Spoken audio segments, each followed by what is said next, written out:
A last pay later compilation video. How to activate, how to use, and how to pay your last pay later. Tara, alamin natin.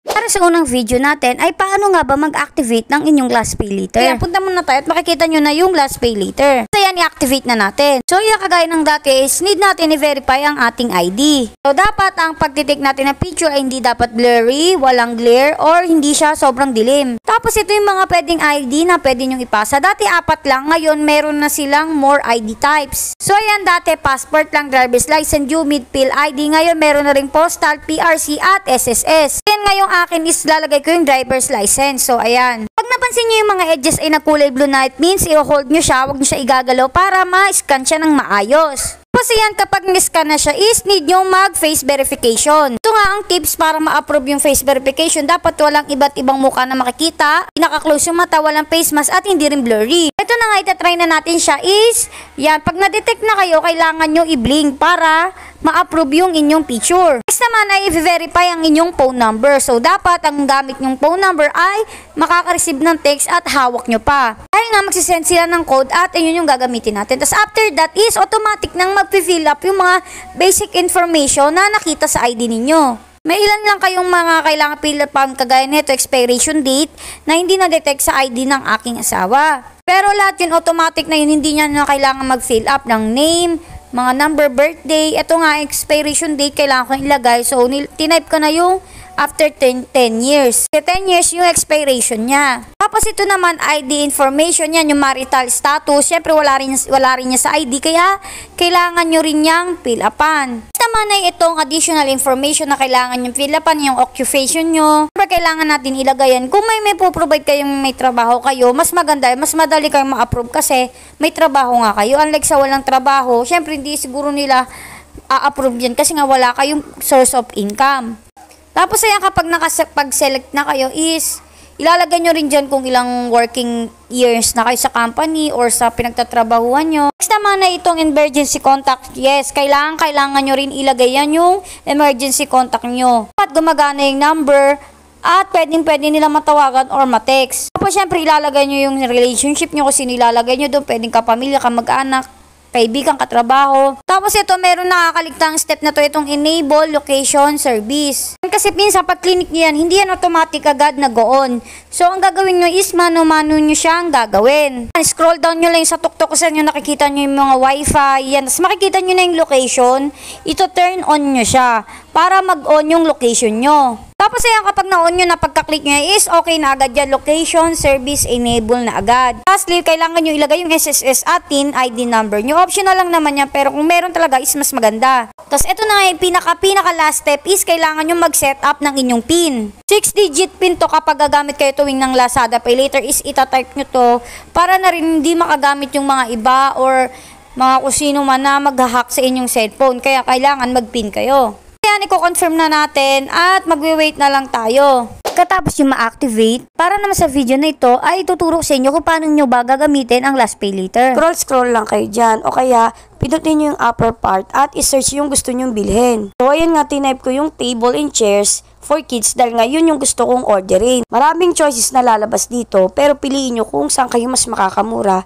Gaya nitong nakita ko, ito 422 lang siya pero beware ha kasi minsan, hindi match yung price sa description. So, ito kagaya nito, 422, 1 chair lang siya. Kapag 2 chairs naman ay 521. So, need ko yung 2 chairs kasi nga dalawang anak ko. Kaya ito yung i-add to cart ko. So, ayan, in-add to cart ko na siya. Pero hindi ko nga pala na-realize na hindi pa ako nag-scroll down sa baba. So, ayun, may nakita ko mas mura, 400 lang siya ang nakalagay ha. Pero titignan natin yung mga choices dito kung 400 lang ba talaga siya. Bago ko nga pala tignan yun is, tignan nyo rin muna, baka may mga vouchers dito na nakalagay sa mismong o-orderin nyo or tinitignan yung product. Sayang din kasi yun. Tapos mag-check din kayo ng reviews, kung maganda ba yung packaging, yung pagkaka-deliver. So, ito na nga.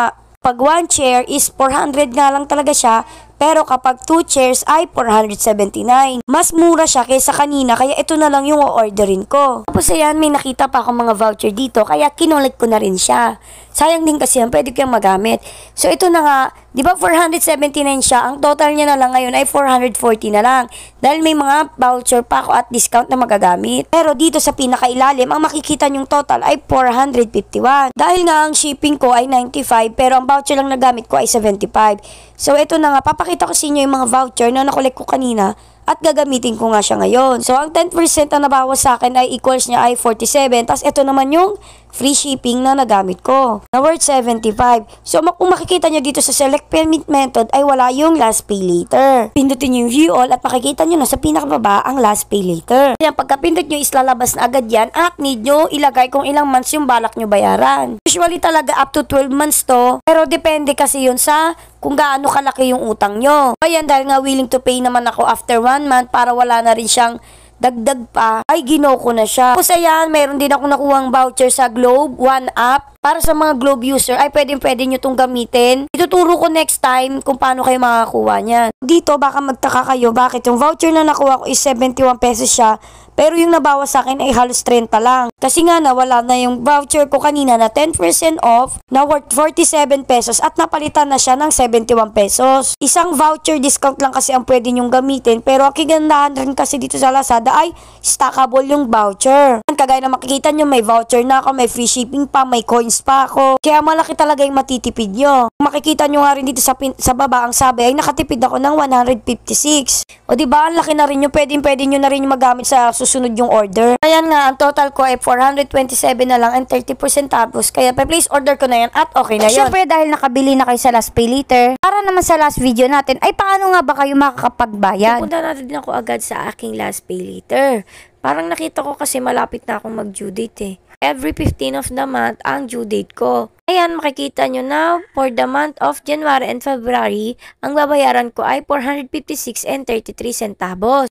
So, ayan, pipindutin natin yung pay now, pay, at mapupunta kayo dito. Ang isa sa kinagandahan ng last pay later is pwede kayo mag-partially payment. Kahit malayo pa yung due date nyo, ay pwede kayo magbayad as low as 1 centavo. So, dahil nga kulang pa yung pera ko, kaya 250 na lang muna yung binayaran ko. Tapos, pagka continue natin is makikita nyo na yung mga iba't ibang mode of payment. Unang-una na riyan ay ang GCash. Kung makikita nyo dyan ay naka-automatic na yung GCash ko. Pero kung sa inyo ay ayaw nyo ng ganyan, pwede nyo i-type yung mano-mano yung GCash nyo at manadirect kayo nyan mismo sa GCash. Akin kasi dinirect ko na para wala ng hassle kapag o-order ako. Iingat nga lang kayo kasi mamaya mahawakan nyo ng bata. Diretso talaga ang payment niya. Automatic na agad mababawas sa inyo. So next naman ay itong Lazada Wallet. The word itself nga na Lazada Wallet means na pwede kayong mag-imbak ng pera dito. Note pala ha, pag nag-cash in kayo via GCash or Lazada Wallet, wala siyang bawas. Kung ano lang yung need nyo or kung magkano lang kailangan nyo bayaran is,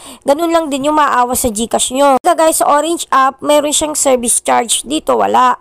So, next naman ay itong Maya. Ayan, kung Maya user kayo, ay pwede nyo gamitin din yan as mode of payment. Hindi ko nga lang alam kung merong service charge kasi hindi ko naman ginagamit yung Maya dahil wala naman akong Maya. Pero siguro next time itatry ko na magbayad through Maya. Lastly naman ay ang credit or debit card. Syempre kung may mga ATM kayo or online banking, pwede nyo rin gamitin yan as mode of payment dito sa Lazada. Hindi ko nga lang sure kung magkano yung kaltas pero alam ko may kaltas din yan. Nga magbabayad na ako through GCash. So ayan, makikita nyo na nag-process na agad siya. At pagbayad ko is nag-chat na agad sa akin yung ako. At ito yung GCash ko, makikita nyo 250 lang yung nabawas sa aking pera. Kaya masisigurado ko talaga sa inyo na wala siyang service charge. Pagka payment nyo, di ba successful na siya, may coins din yan. Kaya kunin nyo yung coins, sayang din yung coins na yan. Tapos ayan, nagre-reflect na siya agad sa aking last pay later. Hindi nyo na kailangan mag-need ng ilang days or ano kasi lalabas na yan agad at pwede nyo na siya gamitin. Itong video na ito ay ginawa ko kasi para big help na rin sa mga first time user ng last pay later. Kung may tanong kayo, i-comment nyo lang sa baba at sana may natutunan kayo sa video na ito. Thank you for watching. Yun lang!